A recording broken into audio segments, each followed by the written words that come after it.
Hey guys, this is Austin, and these are some of my favorite holiday tech gifts, Amazon edition. Kicking things off, we have the Grado SR60E headphones, which are one of my favorite pieces of tech all year.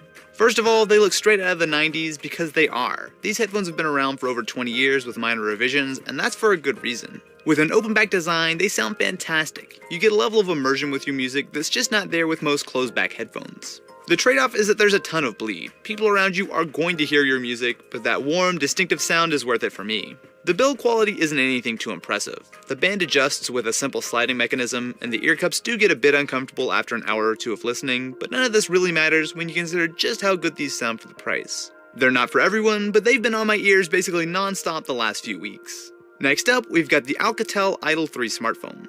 When it comes to phones under $200, you've got a lot of solid choices, but I like the Idol 3 for a few reasons. Crack open the box and you'll find the phone itself, some paperwork, JBL headphones, which are a nice addition, the power adapter, and micro USB cable. The phone is entirely built out of plastic and almost feels too light, but it's absolutely the right size thanks to that 4.7-inch display. Around back, you'll find a 13 megapixel camera. It's totally respectable, but what's really impressive is just how snappy the phone is. With a near stock build of Android, it's a solid choice for a budget phone.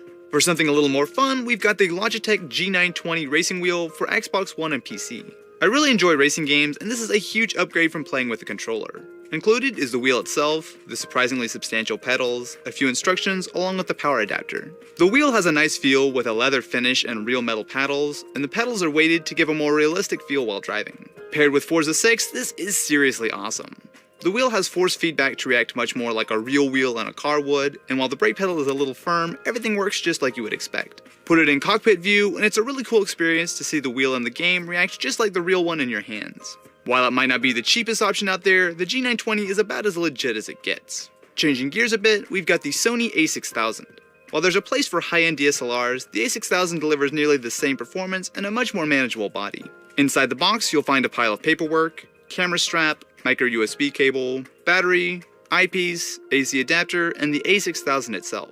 It's impressively small even for a mirrorless camera, while still giving you plenty of controls along with an electronic viewfinder. Inside, it's rocking a 24 megapixel APS-C sensor that accepts Sony E-mount lenses, which can look hilariously out of place on such a small camera. Take it out shooting though, and you really aren't giving up much versus the DSLR. It has a nice balance, and the image quality is fantastic. It might be a small camera, but the sensor is a top-notch performer. Pair it with a nice lens, and you've got a serious little package. The video is no slouch either. You should really use a stabilized lens or a tripod, unlike me, but the quality is impressive. Considering the price, unless you need pro features like waterproofing and faster burst rates, the a6000 makes a ton of sense.